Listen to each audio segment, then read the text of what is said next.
Hi, everyone. My name is Dr. Jan Hittleman, and I'd like to welcome you to our webinar, 12 Ways to Becoming a SuperParent. I'm the director of Boulder Psychological Services. I'm a licensed psychologist, and most of my career I've really focused on parenting, working with children and adolescents. And so I've tried to provide you with a lot of useful information in a fairly short period of time today. And I really do believe that if you utilize the techniques that we're going to be talking about, you'll not only be able to improve discipline issues at home, but really strengthen the relationship with your child, which is really the most important thing. And we're going to certainly talk more about that as well. I want to thank you for joining me today. I know that there are other things you can be doing, and it really speaks highly of your parenting that you're taking the time to do this today. So I want to just thank you for your effort today in trying to become a better parent. I thank you on behalf of your lovely children. To reward you for your effort, I have kind of a goofy component to the webinar today. Believe it or not, you will have an opportunity to win a prize today. We'll talk more about that as well, but at the end, there will be a game that you'll be able to play. You will be able to win a prize, and this is something that you'll be able to do if you're watching us live or if you're watching the replay. So stand by for more information on that. You know, I always felt that parenting is really an impossible job to do well. I think the best we can do is screw up less, just because the task is so challenging, especially because we're not really given a lot of tools. We're not really taught about parenting before we have our own children. I can tell you that when I was in my graduate training, I went to a very behavioral program, as you'll discern through my talk today. And I tried to be a good therapist. They told me to tell parents to always be consistent, to ignore negative behavior. And so I did that with the parents that I worked with during my graduate training. And it was only a matter of time before they asked me if I had any children of my own. And then when I told them no, they basically ignored me. So I went home to my wife. I told her we must have a child immediately. That's not the only reason that we have our lovely daughter. I have one child. She's now 27. And she's really been my best teacher in terms of parenting. And we're going to talk about some techniques that my daughter kind of helped me to create when I was raising her. I had the unique opportunity as a parent to be the primary caretaker of my daughter, as my wife was very involved with her career. I had the opportunity to be home working as a school psychologist. My daughter was born in the spring, and I had off during the summer. So I was the full-time primary caretaking parent, not just for her initial life, but really throughout her childhood. I even had the dubious distinction of being the assistant Girl Scout troop leader, which was frankly a little emasculating, but I'm proud that I survived that experience. Today, we'll be talking about a lot of different parenting strategies. These are strategies that will work for very young children as well as teenagers. We're going to focus a little bit on teenagers as well as young children. So whatever the age of your child is, I hope that you really benefit from the webinar that we're providing you with today. During the webinar, we're going to talk about 12 specific parenting strategies. And just so you know, these strategies are based on a book that I wrote several years ago called Parenting Essentials. And so I hope that that's useful for you. I noticed that someone has lost audio. I hope that that's because of their computer and not our show. Oh, good. Someone still has audio. Fantastic. And as you can see on the right side of your screen, there's a chat box, and some folks are chatting, which I appreciate. You can join our chat, and you may have to refresh your screen. That may be why you're losing connections, folks. But you can ask questions on our chat box, make comments, etc. As best I can, I'm going to respond to them today as we go through our webinar.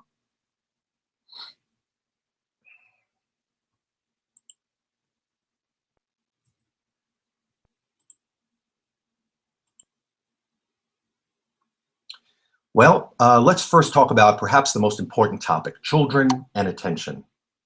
Believe it or not, like food and water, children need attention. And we know this because of a lot of the studies that have been done at orphanages in Eastern Europe. I'm sure you've seen these images where Folks had rows and rows of cribs, very few adults monitoring those children. And we know through years of research that many of those children develop what's called reactive attachment disorder. Reactive attachment disorder, a very serious condition, a condition that is irreversible, very tough to treat once it has settled in. And it's really a function of not having a lot of attention from caring adults at a very young age. And not only does this develop into a lot of emotional problems, but it actually creates physiological delay as well. Growth is impacted, development is impacted. And so really, children really do need attention like they need food and water. And so we have to be thoughtful about how we provide that attention. Because we know that our kids are going to get that attention one way or another, and chances are they're going to figure out how to get it based on what we teach them. And I remember when my daughter was first born, we brought that beautiful bundle of joy out of the hospital into our car. I have to tell you, I was shocked that a nurse did not come home with us, giving us this brand new child. We had no experience at parenting. It's a daunting task. It certainly felt a little overwhelming. And, but we did it. We went home. We kind of figured it out, a lot of trial and error. And it was very challenging. We brought that bundle of joy home from the hospital, and we set up that beautiful nursery with the baby monitor inside. And when the baby monitor was working and the baby was quiet, we went on with our daily routine. And of course, being good parents, as soon as our baby would cry, we would go into that nursery and see what was wrong. This is common, right? All parents tend to do this. Believe it or not, we actually are teaching our children to cry. It's one of the first things we teach our children is to cry for our attention. Think about it. You're that baby in that nursery. You're kind of bored. You're sitting around. All of a sudden you cry, and in appears a loving, caring adult with food and nurturance and is holding you and singing songs. And so it really does create a lot of reinforcement of that behavior. And so it's not too long before we are very proud to say, oh, that's the hungry cry, that's the tired cry. We actually teach our children to communicate through crying, through negative behavior, right from birth. And I think this is a great picture that kind of summarizes that dilemma. Now, here are two beautiful, nurturing parents with a very upset child. And you kind of get the sense that the more that they try to soothe that child, the more crying is occurring there. It's a great visual of what I'm talking about, where we actually create our own monsters. Think about if you have more than one child and they're playing nicely together. You almost tiptoe past the room not to create any noise. You don't want to upset the moment, but of course, if they're fighting, it's like an electromagnet. You're in there, you're lecturing, you're disciplining, you're talking. And again, we're reinforcing negative behavior. Believe it or not, we should go in when our kids are behaving nicely together and give them feedback. And we're going to talk a lot more about that in a moment as well. Someone was asking me about repeating the name of the book. It's called Parenting Essentials. I'll have more information for you about that book at the end of our webinar. What's critically important in terms of improving and strengthening our parenting technique is to shift from negative to positive. I know when I look at this slide, I just look at that happy little baby girl. I try not to look at that sad, angry boy because it evokes a lot of stress. But think about these two children in terms of attention. That crying boy is going to be getting a lot more attention than that cooing happy girl. And that's part of what we want to change. We know through many, many years of learning research, and I'm talking about research where we've experimented, unfortunately, with a lot of different animals in research laboratories and across species, including human beings. We know that learning takes place best when we use positive reinforcement. So when we put those mice in the maze, and believe it or not, we electrocute those mice when they don't go the right way in the maze, they do eventually learn how to conquer the maze, but they typically develop a lot of signs of neuroses and anxiety. However, when we just use rewards, they learn faster, more effectively, and we don't see any of that anxiety and neuroses develop. So really, every form of life, in fact, learns better when we use a positive approach than a negative approach. This may sound very easy to you intellectually, but I'm telling you right now, making this shift is extremely difficult because our brains don't work this way. Our culture doesn't work this way. The way that we operate is completely different than that. We focus on the negative and not the positive. Think about the fact that we can't build jails fast enough, right? We build them, we fill them, we have to build more jails. Where do we send people that behave? Just that concept sounds kind of crazy, right? Imagine if you're driving down Highway 36, a policeman pulls you over and says, I just want to let you know you were driving beautifully. Here's a weekend pass to Vail. And when I give that example in talks, people always laugh about it, but I have to tell you, if we operated that way, we would have much better driving on the road. Because part of the problem with only giving negative feedback is we're not telling our kids how they're supposed to behave appropriately. We're not really teaching them how to behave appropriately. And if you look at the definition of discipline, if we're honest, when we think of the word discipline, we think of punishment. But the fact of the matter is, if you look in the dictionary under the definition of discipline, you will find that it means to teach appropriate behavior. But we take it to a negative place. And so we want to be thinking about that all the time with our kids in terms of discipline.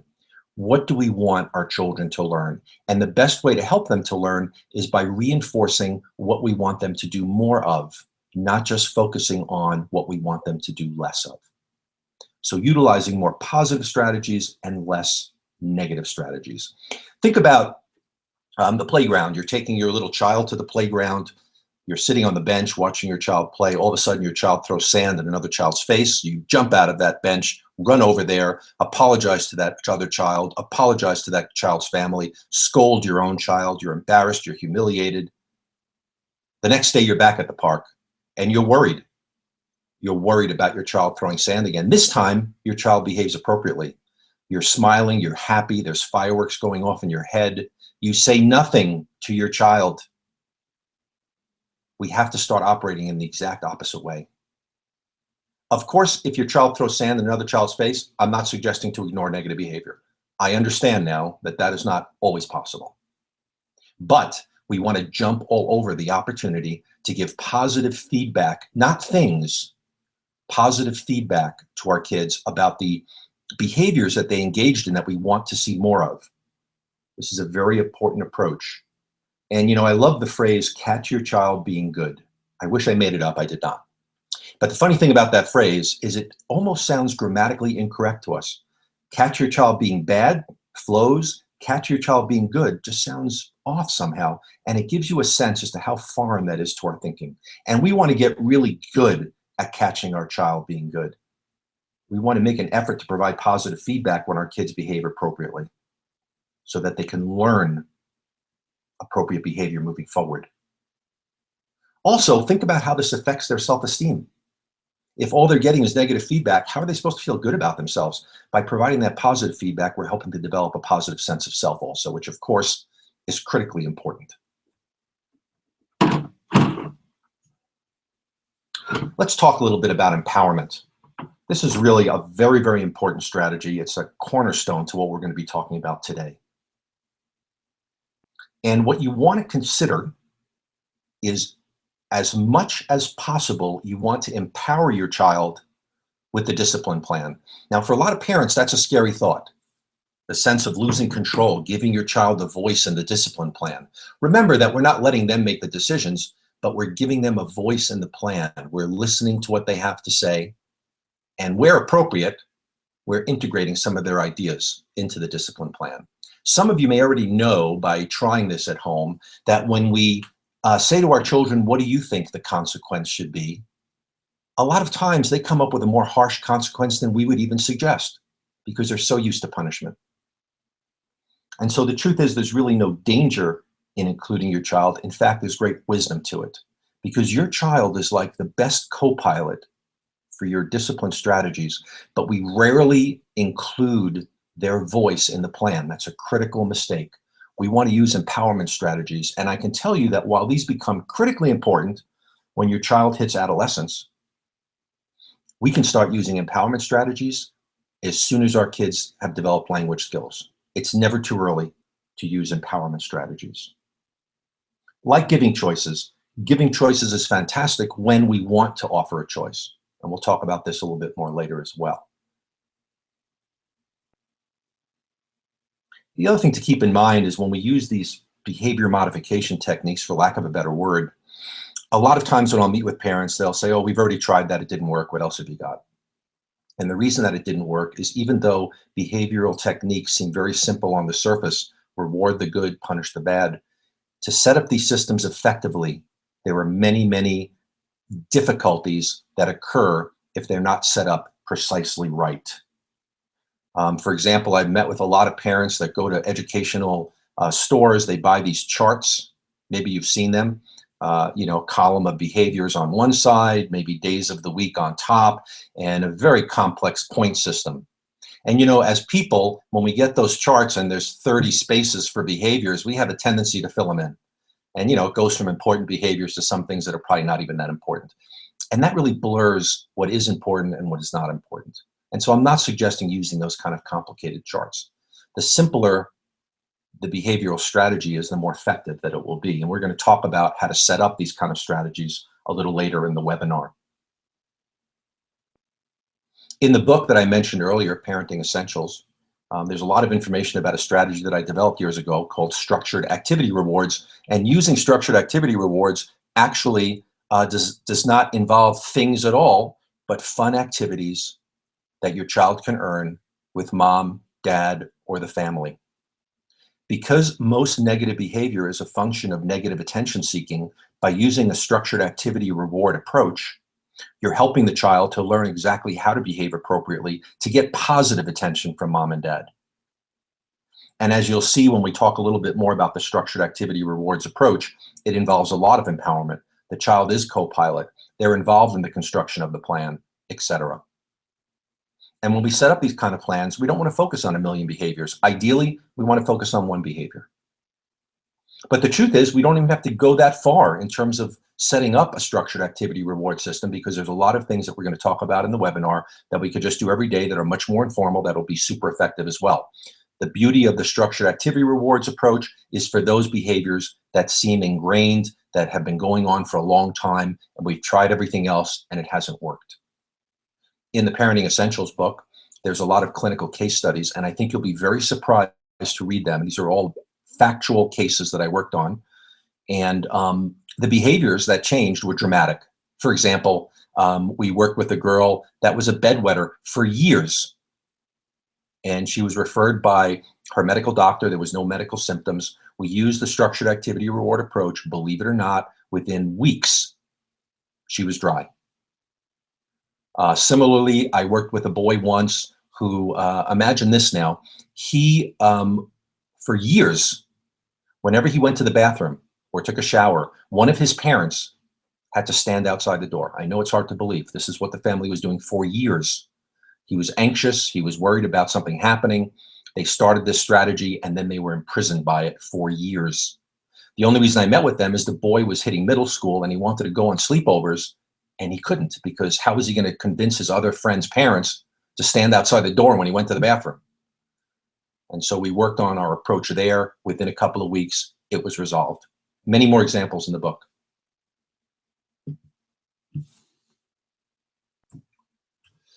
Another very important factor in terms of effective parenting involves communication. We really want to be effective communicators with our kids. And so we want to shift from our normal strategy of lecturing. Parents lecture. And I have to tell you, if you went up with a microphone to your child after the lecture and said, what just happened? Your child would probably say, Mom's in a bad mood. Dad's mean. Even though they're nodding a lot when you're talking to them.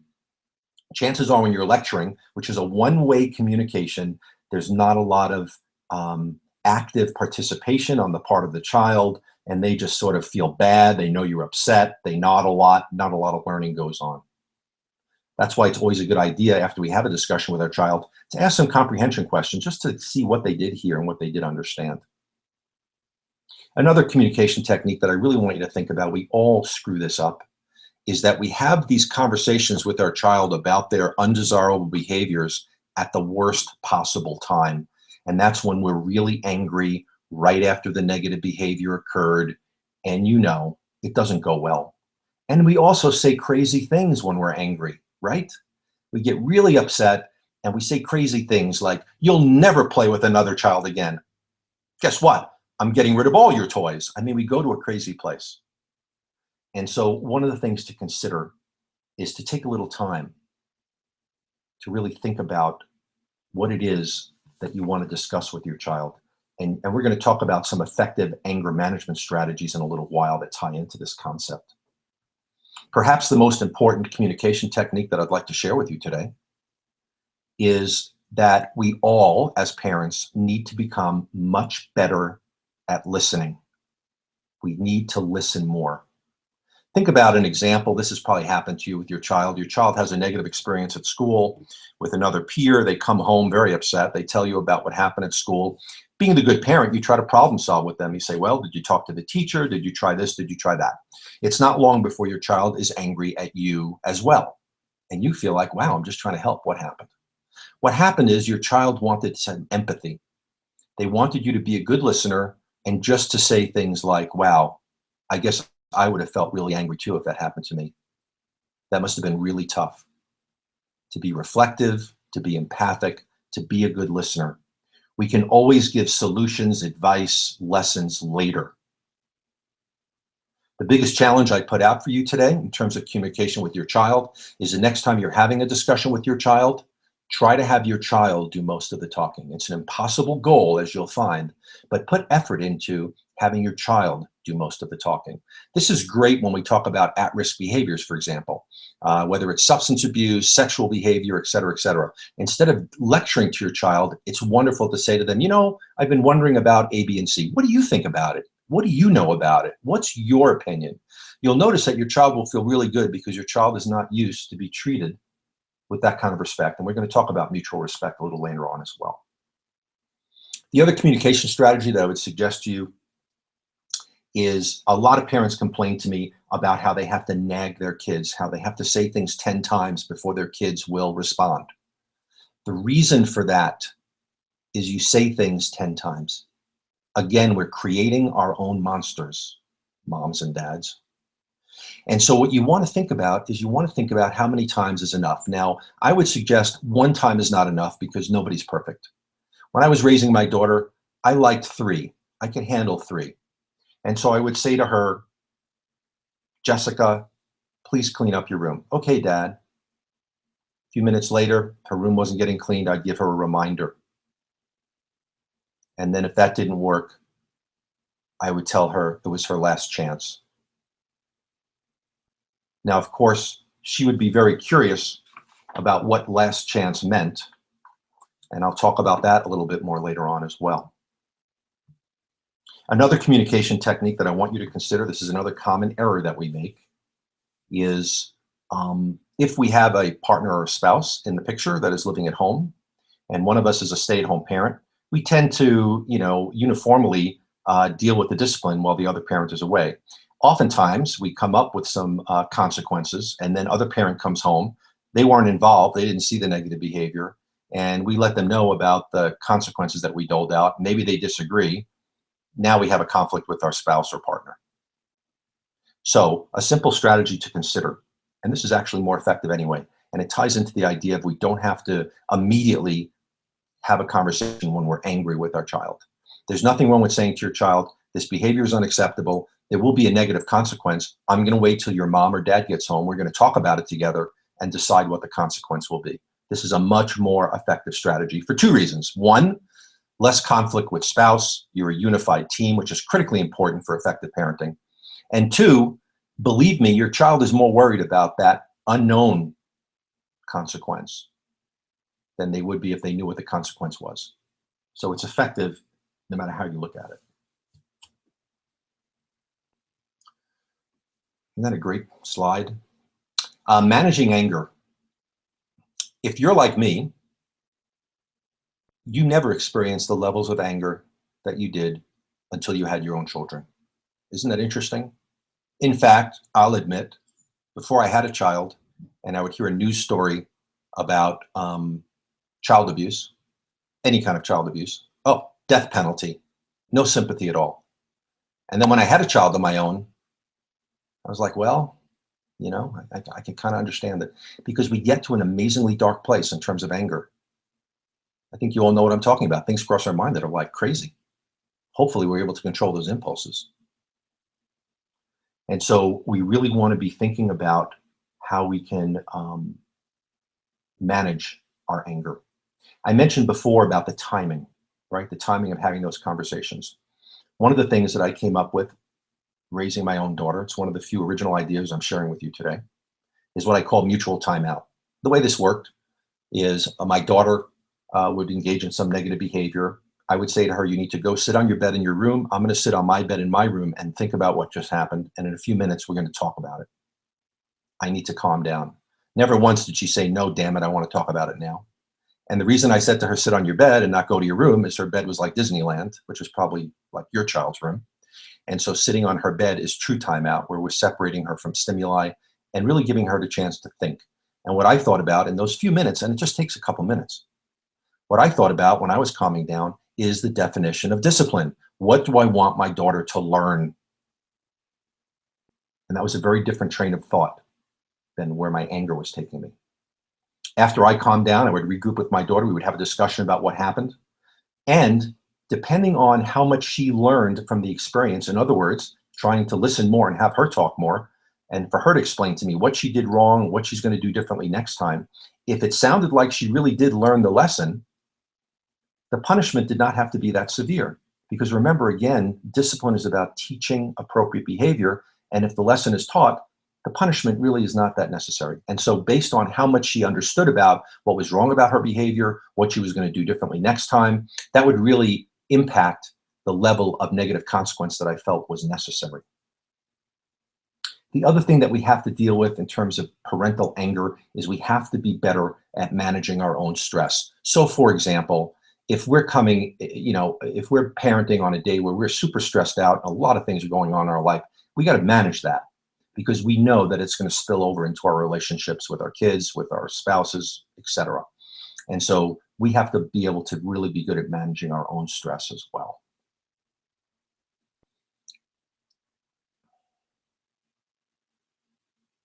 I have a question I'm reading. It says, my son likes to negotiate the timing of things. Can I do it after I finish the show? Should I say no or let him have a say in when? It's fine to set up a time to have that conversation. But if your child is avoiding having the conversation, then you might want to say, well, I know you don't want to talk about it now. Let's talk about it in 10 minutes. I'll give you 10 minutes to wind down. So it's kind of a judgment call based on how manipulative that request is from the child. Moving on. I really like this slide. It really speaks to this next idea. And I came up with this when I was putting the webinar together, this phrase, developmental parenting. I thought, wow, what a great phrase.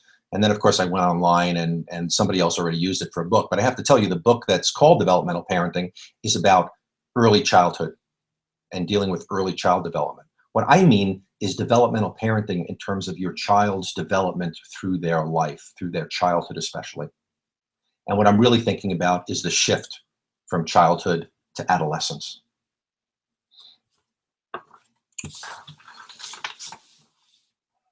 I mentioned to you how nervous we were bringing our daughter home from the hospital. Through trial and error, we finally figured out some parenting strategies that worked. And then our daughter had the nerve to become an adolescent. And what I mean by that is when our kids shift developmentally, we have to shift as parents in terms of our parenting. And that's what I mean by developmental parenting. Most of us do not do this. We don't make that shift. And if we don't make that shift, we're in trouble. Because what happens is we start to have more and more conflict, especially as our children move into adolescence. We have to change our strategies. We have to shift from control to advice. With young children, using control makes sense. With older kids, even pre-adolescents, and certainly adolescents, we have to make this shift from control to advice. The reason for that is that it's our child's developmental destiny to shift from dependence to independence. It's what they need to do. That's what adolescence is all about. That's their developmental task in adolescence, to shift from dependence to independence so that they'll be a mature, successful, happy adult when we're no longer around to help them. If we don't make the shift from control to advice, then our kids aren't learning how to solve problems for themselves. And what typically happens is a child like that will go away to college and escalate out of control. They have no self-discipline, no problem-solving skills, weak coping skills. And so this is why it's very important to make this shift from control to advice. The other thing that's sad, moms and dads, is when parents don't make this shift, it has a traumatic negative effect on their relationship with their children as adults. And how sad is that? We want to have a loving relationship with our children through life. We want them to always feel like they can seek our advice. We have a lot more life experience than they do. It's a wonderful benefit for them. We want to make sure that those roads of communication are open and respectful so that they take advantage of our advice, not just when they're kids, but throughout their lifetimes. An example of shifting from control to advice quickly, if you live in the Boulder Valley School District, and I'm guessing any school district has some version of this, we have what is called Infinite Campus. And this is something where you can go online and see how your child is doing in school. Every assignment is in there, every grade, etc. It's a tremendous source for conflict in families, I can tell you that. And you may not realize it, but Infinite Campus was actually created just for students. It was an opportunity for students to be able to check and see what homework they were missing, how they were doing, etc. And then all of a sudden, it got into the hands of parents, and parents are looking at it all the time, questioning their kids about things, and there's a lot of problems with that. For example, some teachers are slower to put information on there, and the kid will say, I did turn in my work. Well, it says you didn't. Conflict, conflict, conflict. So the way to handle Infinite Campus, in my opinion, is to empower your child. Let them use it. Ask them what they think about you looking at it. Come up with an understanding as to what's going to work for them and support them instead of directing them. If you follow this advice, then your child may end up in what I call the school of hard knocks. In other words, they may make some decisions. You'll give them some advice. They choose not to follow it, and there'll be negative consequences. That's a good thing because that's how we learn. We always learn through trial and error. That's how learning works with everybody. And it's important if they're going to go to the school of hard knocks, believe me, you want them to go there when they're young, not when they turn 18 and they are caught with substances in their dorm and are brought up on charges, et cetera, et cetera. Remember, the parenting end goal is for our children to become happy, well-adjusted, successful adults. We have to be thinking about that in terms of our parenting. Isn't this a beautiful picture and a great quote? Let's talk about this, the idea of reinforcing effort more than success. When I was younger, back in the 1700s, on report cards, they always had a separate column for effort. So you'd have a grade in math, but you also have a grade for your effort in math. I'm so sorry that we lost that because that is a critical variable. I always encourage parents when they see a grade on a report card that they're not happy with, and think about this too, it ties into that fact that we focus on the negative. Your child brings home that report card. It has 5 A's and 1 C. What do we talk about? The C. But even if we're going to talk about that C, we want to ask about our child's effort. Because if they put effort into it, we should be happy. Some kids are terrible at math, and for them to get a C in math is an accomplishment. And so effort is what we want to focus on. The fact of the matter is, effort is more important than success. We used to think that developing positive self-esteem was, creating a lot of success experiences for our kids, and we were a little off base with that. Because what's really important is for our children to develop resiliency, to be able to put real effort and persistent effort into difficult tasks. Whether they are ultimately successful or not, the idea of I tried my best is very important. Because too often, kids will develop the opposite approach of avoidance. And when things are challenging, they'll give up easily. A child like that is going to be much more limited in terms of their successes in life as an adult. So we want our kids to develop effort, resiliency, persistence in their work. This is very important when we think about kids with learning disabilities, for example, because kids with learning disabilities a lot of times don't experience a lot of success in school. And so we really want to focus on their effort. We also want to give them opportunities to experience success, maybe outside of school. Maybe they're great artists. Maybe they're have great mechanical reasoning. We want to, maybe they're great athletes. We want to make sure, especially if they're not experiencing success in school, that we give them outlets so they can experience success elsewhere in their life to develop that sense of resiliency and satisfaction in their accomplishments.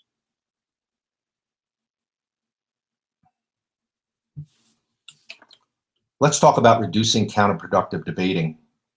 And, you know, if you look at this slide, guess who's winning? Am I right? That girl looks like she's in total control, and her mom looks like she's having a nervous breakdown.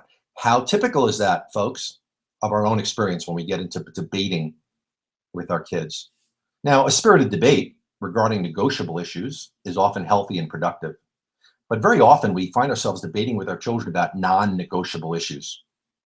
And there's no point in that. The other thing that you all know, and I think it's because our brain cells die as we get older, children are like little lawyers. Now, my daughter is a lawyer now, so I have to be careful about lawyer jokes, but kids are like little lawyers. You get into a debate with them, it's very hard to win, you know what I mean? And so when the debate is about something negotiable, it's healthy, it's positive. When it's not, we have to steer away from that and not take the bait. And there's a couple of ways to do this. One is using what are called assertive statements. Assertive statements mean that you acknowledge your child's feelings while at the same time restating your position. I understand that you want to stay up until 11, but the rule of the house is you have to go to bed at 9. I know that you're angry about it, but the rule of the house is to go to bed at 9. And then if your child continues to try to, trigger a debate, you can use what's called the broken record technique. This is a very effective technique. And it basically has to do with using assertive statements and repeating them. Well, but my friend stays up till midnight. Well, I understand you're frustrated that your friend stays up till midnight, but your bedtime is 9. It's not fair. You're always being so mean. I know that you feel like this is mean of me, but your bedtime is at 9. No one can survive the broken record technique for long. And it will stop those debates that we really don't want to have continue. Another thing that I kind of created when I was raising my daughter, I call the mystery consequence. The mystery consequence is very powerful. The way the mystery consequence works is it's undefined. And so the way I would use it with my child is I would say to her, I mentioned to you the idea of last chance before. I asked her to clean her room. This is the 3rd time. And I would say to her, this is your last chance. Now she, of course, would say to me, well, what do you mean? What happens if I don't clean my room? Why is she asking me that question? She's asking me that question because she wants to make a choice. If the negative consequence is something that she doesn't mind or perhaps is not severe, well, then she's not going to want to engage in the behavior. And I'm going to be a lot more upset, right, if that's the case. The mystery consequence is much more concerning because she does not know what it is. On rare occasion, she might want to find out, and I'll explain in a minute as to how I would go about that. But I can tell you that there's also positive ways to use the mystery consequence as well. For example, several years ago, I was asked to do a talk at Fairview High School. It was a big assembly in the gym. They wanted me to talk about the dangers of alcohol abuse. And at first they gave me 15 minutes. And then when I got there, they said, I'm sorry, now we only have 10 minutes.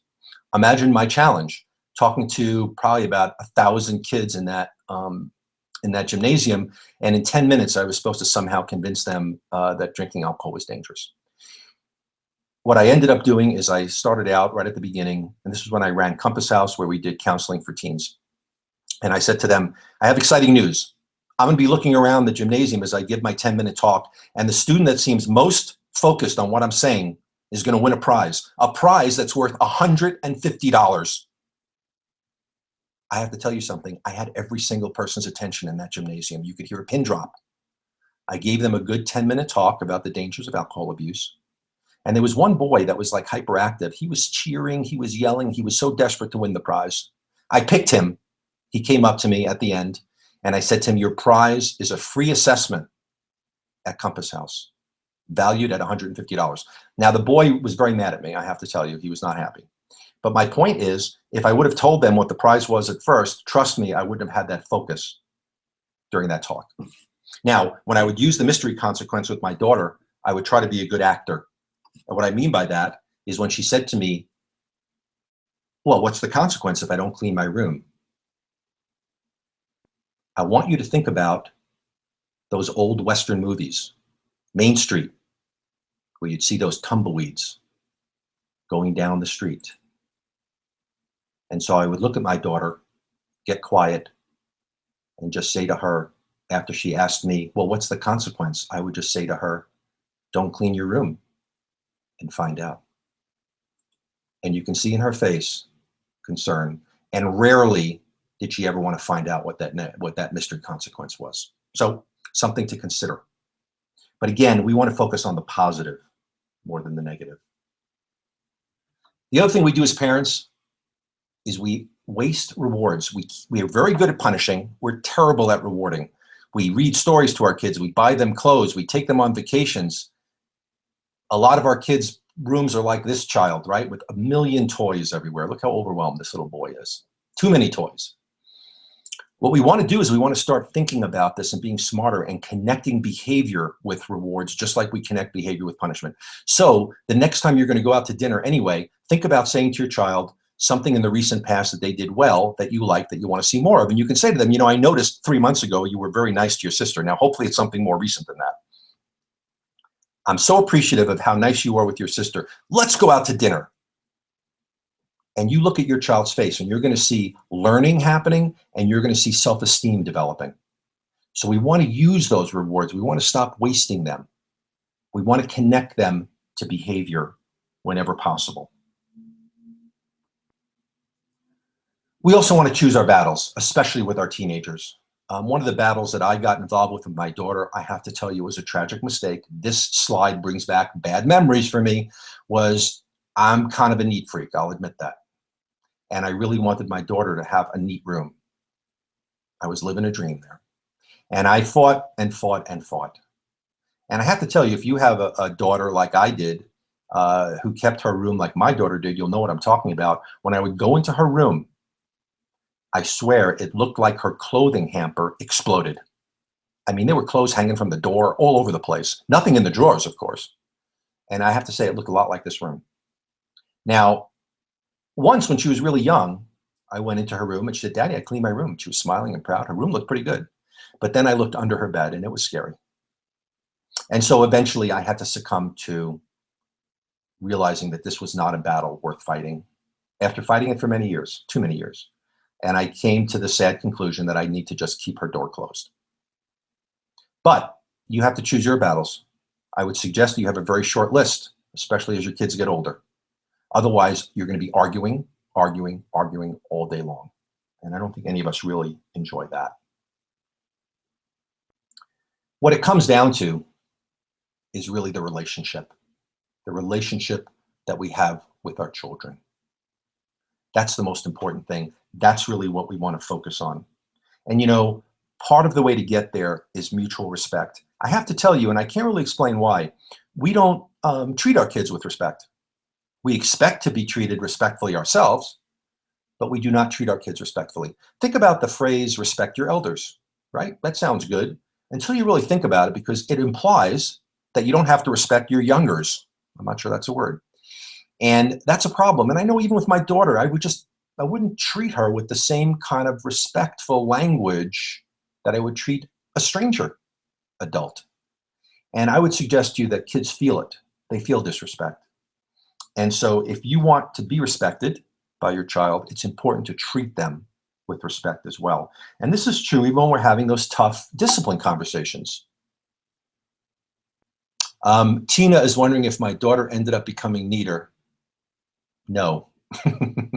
But now it's her live-in boyfriend's problem, Tina, not mine. You know what I mean? So, and she became a little better, I guess I should say.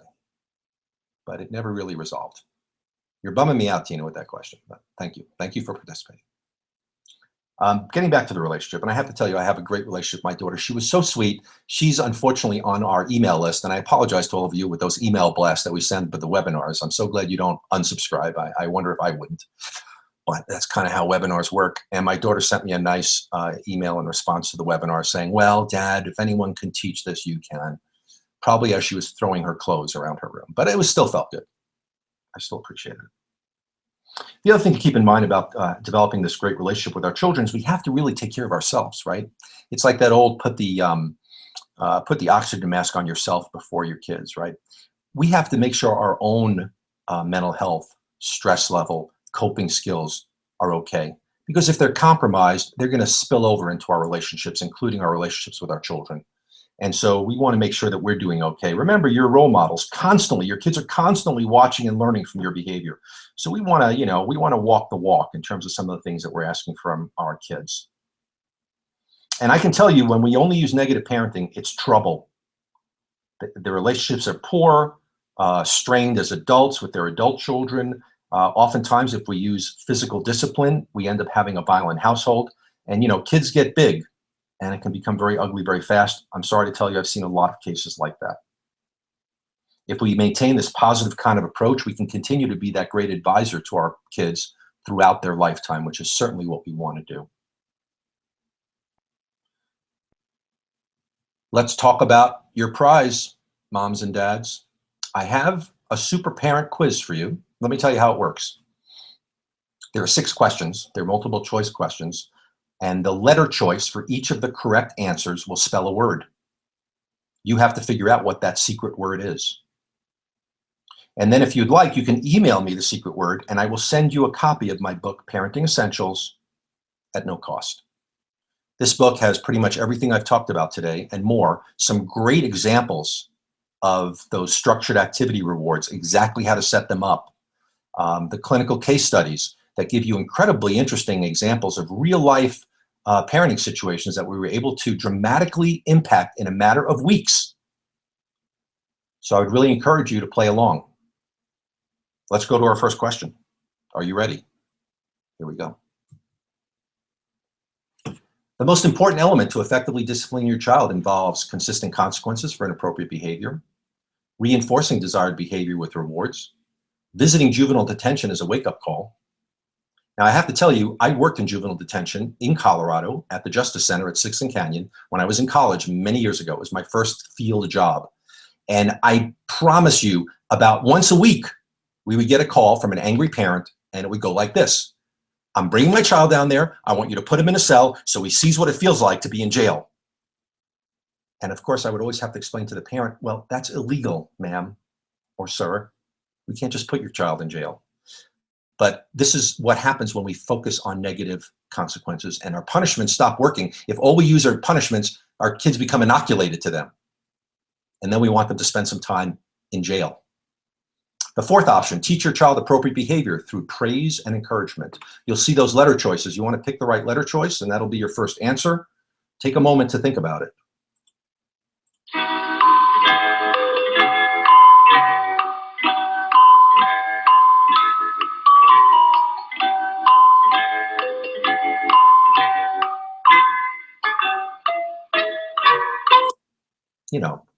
Everybody needs a little Jeopardy music.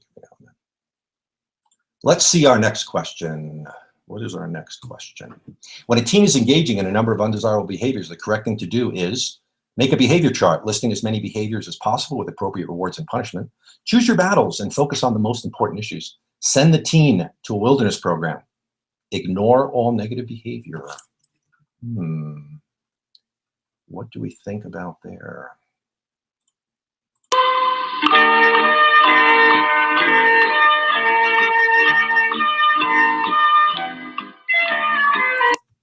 Moving on. When a teen begins to show signs of rebellion, it is important to understand that this is the teen's developmental task. Learn the fine art of karate.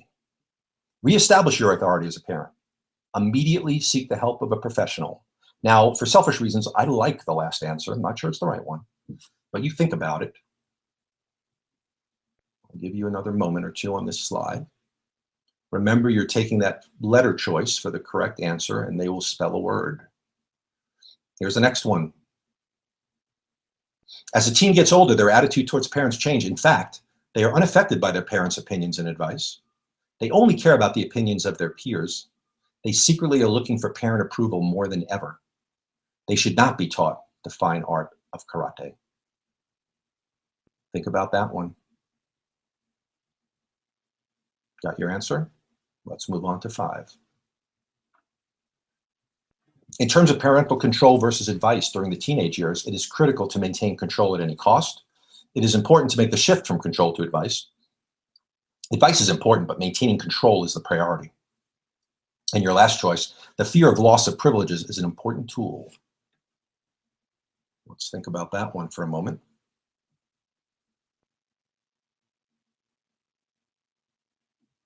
And your last question. In terms of family communication, the most important job for a parent is asking comprehension questions afterward to ensure the child understood, being a good listener, avoiding interruptions, and your last choice, not letting the child talk back. Let's think about that for a little while. Ready? Now you have to figure out the secret word, putting your different letters together. Let's reflect on that.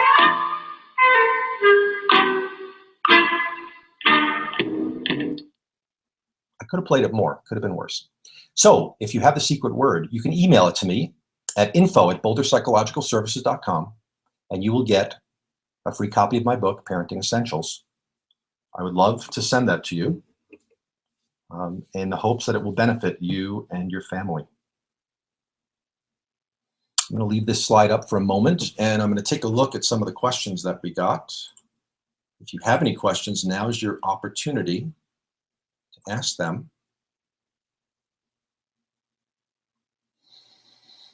I'm not seeing anything come up. If you have something, now's your chance.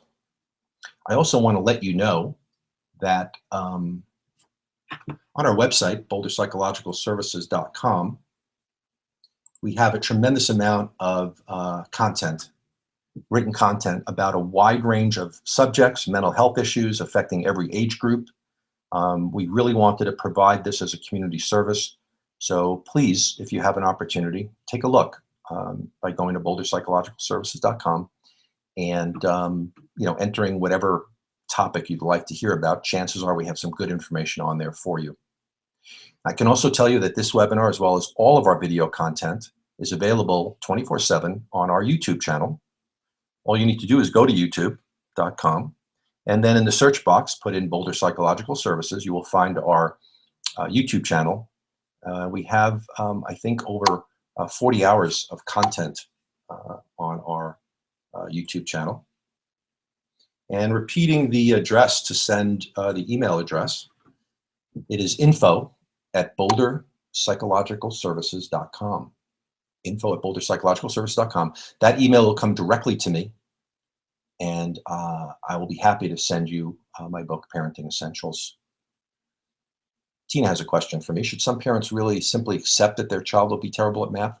Well, I can tell you that for some kids, it's something that we can improve and strengthen. For other kids, it's a learning challenge that will never change. The only way to truly know is to do psychological testing, what's called a psychoeducational evaluation, where we really do some assessment of learning processes and academic skills. And through that process, we can determine precisely if there's any kind of learning issues. If you have questions about that, you can email me with your questions on that as well. It's kind of a complex topic.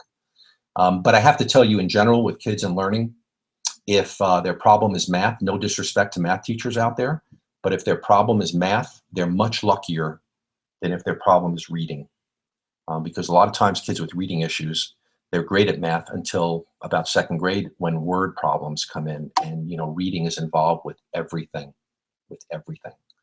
And so, if you're going to have a weakness, math is not the worst. You get an accountant and a calculator when you grow up.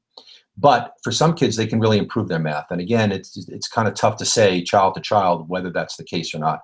It really depends on their learning process, which again gets back to that psychological testing piece. Another question about adolescence. When does it start? We know now through research using MRIs, we didn't know this till about 10, 15 years ago.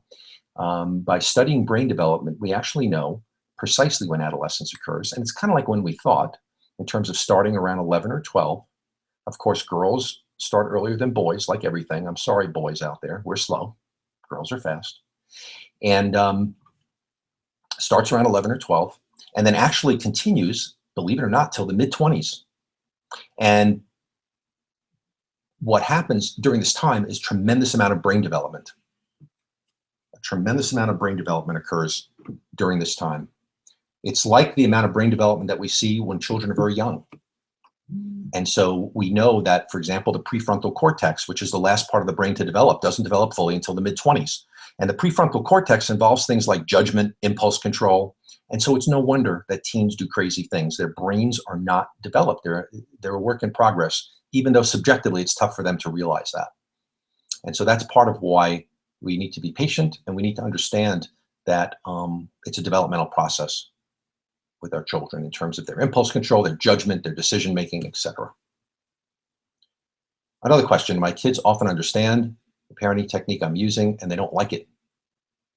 Example, offer unsolicited praise. Any advice? One of the things that sometimes happens is we praise too much, or we praise in a way that doesn't feel sincere. It has to be sincere. It shouldn't be constant. And if you do it right, you'll know, because you'll see it in your child's eyes.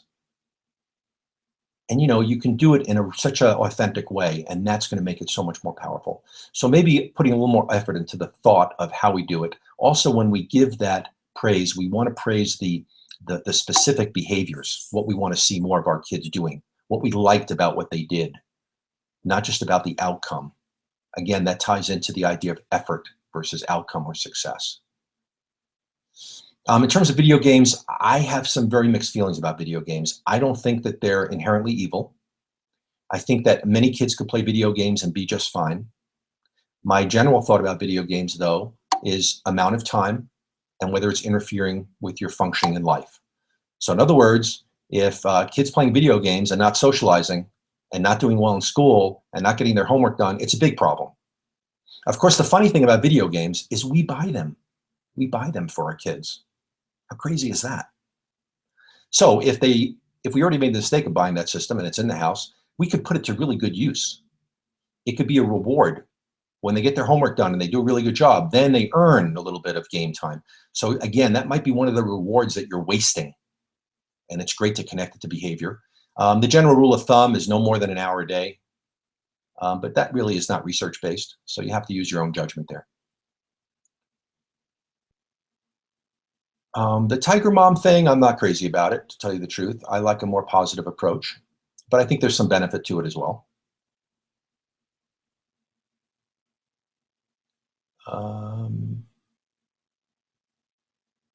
I think we're getting close to being out of time here. Any other questions? Now is your chance. Hillary got one going here. Let's see. How do you possibly get your adolescent to contribute to the family? Lots of things may bother us adults, messy room, but my daughter wants to go to our trips with friends. Setting up a job list does not seem to work. Then there's procrastination and arguing when she wants to do something, but has done nothing to contribute to the family. Well, you want to turn that around. So for example, cars and teens. That's another wasted reward.